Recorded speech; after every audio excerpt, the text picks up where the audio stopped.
Hello, dear listeners, and welcome back to our English learning podcast. We're thrilled to have you with us today. In this episode, we're going to explore an essential part of language learning, asking about activities, specifically, what are you doing? Understanding how to inquire about activities is crucial when learning a new language. It's not just about making small talk. It's about showing interest, engaging in conversations, and understanding the context. Before we dive into how to use this question and its variations, let's discuss why it's so important. Asking about activities helps in facilitating meaningful communication. Whether you're trying to join a conversation, clarify what someone is engaged in, or simply keep the dialogue flowing, knowing how to ask about what someone is doing can help you connect better. Sounds simple enough, right? It is, but there's more to it than just asking, "What are you doing?" The way you ask about someone's activities can vary depending on the context, your relationship with the person, and cultural norms.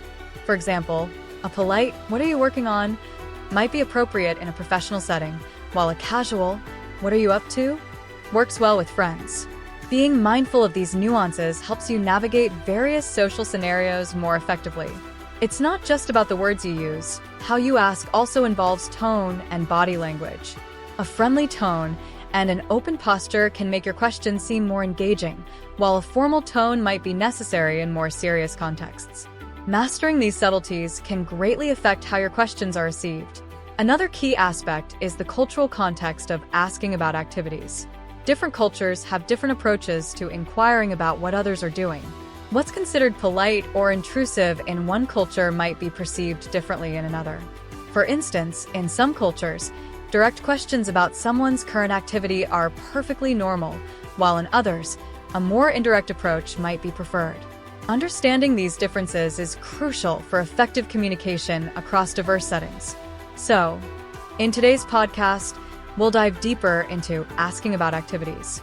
In this first part, we'll discuss why asking about what someone is doing is important and how it can benefit you as an English learner. Then, in the following segments, we'll explore various ways to phrase this question, from formal to informal, and how to use these questions appropriately. Yes, we'll give you tips and tricks to help you ask about activities confidently and naturally in different situations. Let's start by discussing the benefits of mastering these questions. Sounds great.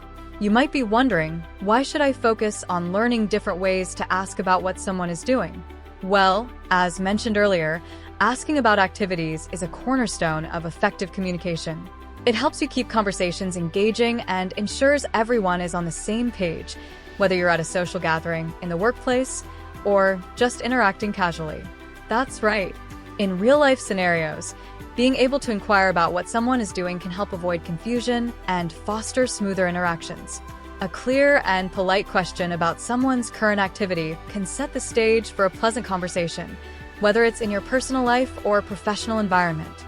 Another advantage is that learning and using these questions correctly can help you build rapport with others. Asking about what someone is doing in a way that suits the situation and cultural context shows that you are attentive and considerate. This can help you connect with people more easily and strengthen your relationships. Absolutely, it's like opening a door to better communication.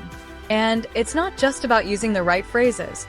Understanding the context in which you ask about activities can help you avoid misunderstandings. For example, in some cultures, asking directly about someone's current activity might be seen as too intrusive, while in others, it's expected. Here's something else to consider. Asking about what someone is doing also helps you practice and reinforce other language skills. For instance, when you ask someone about their current activity, you're also improving your listening skills, especially if the response is quick or uses unfamiliar vocabulary. That's very true. Paying attention to how others respond can enhance your ability to understand various speech patterns and accents. It's a practical way to boost your listening comprehension during real-life interactions. Let's not forget about confidence. Mastering how to ask about what someone is doing will boost your confidence in starting and maintaining conversations, which is a key part of improving your overall communication skills in English. As you become more comfortable with these questions, you'll feel more at ease in different situations, whether you're engaging in casual chats or more formal discussions. Confidence is essential when learning any language, and asking about activities is a great way to build it. Seeing your progress in using these questions naturally will motivate you to continue improving. Indeed, asking about activities is a fantastic tool for enhancing your English. It helps with listening, speaking, and relationship building. And the best part is, you can practice it anytime, anywhere, whether you're discussing someone's plans, checking in with friends, or just engaging in everyday conversations. Now that we've discussed why asking about what someone is doing is important, let's move on to the fun part, how to practice and master different ways of asking about activities. We'll cover various techniques, from formal inquiries for business contexts to casual ones for everyday use. We'll ensure there's something for everyone, regardless of your level or how much time you have to practice. Yes, and the great thing about asking about activities is that it's something you can practice in any context.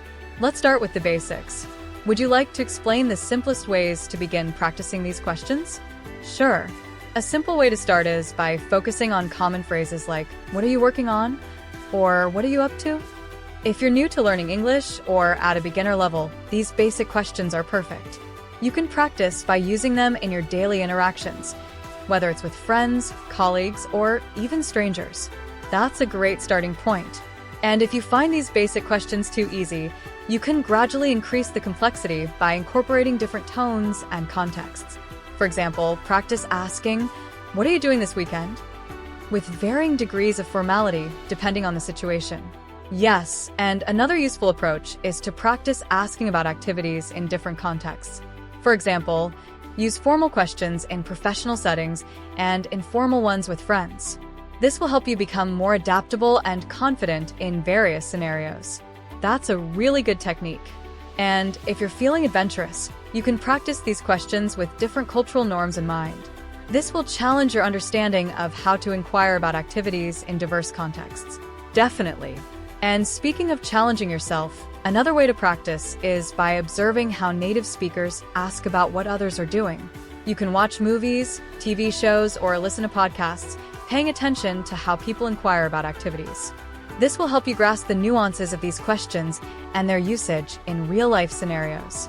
Yes, conversations in movies or TV shows are excellent for learning natural ways to ask about activities. If you find it difficult at first, you can slow down the audio or start with simpler dialogues. As you improve, you can move on to more complex interactions. Another engaging way to practice is through role-playing. You can simulate different scenarios, like asking about someone's activities at a party, in a shared workspace, or during a group event. This is a great way to build confidence and get comfortable with using different questions in various contexts. I love that idea.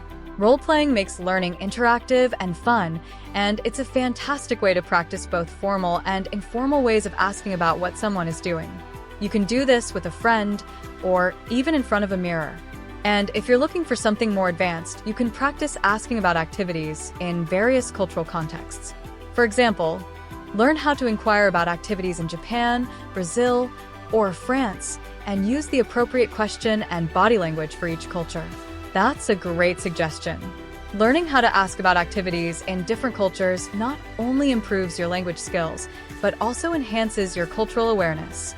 This can be especially useful if you plan to travel or work internationally. Yes, and if you want to get really creative, you can create your own scenarios. Imagine different situations where you might need to ask about activities, like during a job interview, a social event, or finding out what a friend is doing. Then, practice the questions you would use in those situations. Creating your own scenarios is a fantastic way to tailor your practice to your needs and interests. Plus, it makes learning more enjoyable and relevant to your everyday life. Definitely. And if you want to make asking about activities a part of your daily routine, set aside a few minutes each day to practice. Even just asking about what's happening around you can help you build confidence and improve your skills over time. Yes, consistency is key. The more you practice, the more comfortable you'll become with asking about activities in English. And if you're someone who enjoys a challenge, set goals for yourself, like trying to use a new question each day or practicing different cultural norms. That's a great idea. Setting goals can keep you motivated and help you track your progress. And remember, it's okay to make mistakes. The important thing is to learn from them and keep improving. Absolutely. Mistakes are a natural part of learning, and the more you practice, the fewer errors you'll make. So don't hesitate to try out different ways of asking about what someone is doing and see what works best for you. We've covered various ways to practice asking about activities, from basic to advanced techniques. You can start with simple questions and work your way up to more complex scenarios. There are many options available, and you can mix and match to keep your practice engaging. Yes, and don't forget to make it fun. Learning English should be enjoyable, and asking about activities is a great way to combine learning with engagement. And don't give up. We're cheering you on and are so proud of all the progress.